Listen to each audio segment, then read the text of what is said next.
And what we're going to do today is break down climate change and think about ideas and some solutions that each one of us can do. We were told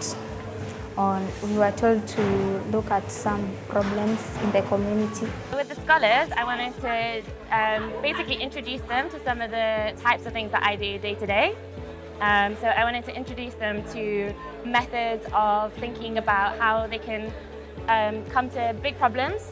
So things like climate change, which is what we looked at, and start to think about how they can start to solve it themselves and how they can come up with, one, breaking down a problem, coming up with ideas, and then actually developing that idea. In our group, we were solving about plastic burning, and we saw the solution to that. You can come up with a garbage detector that you can invent so that it can detect any rubbish near and suck it, then it remakes it to something useful.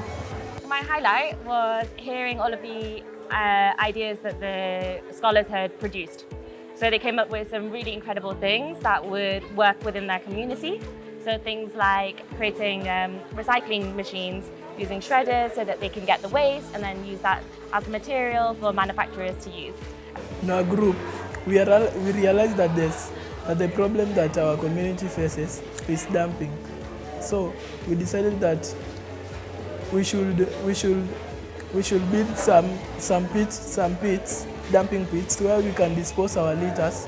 And after a few days, there are some people who will come and take them away for recycling, like plastics.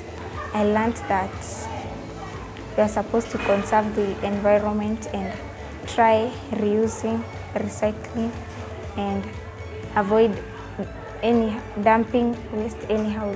I hope the impact of today is that they don't see something like climate change as being something that they can't do anything about, but something that they can actually do something about. They can do it, they can tackle it, and that essentially anything is possible.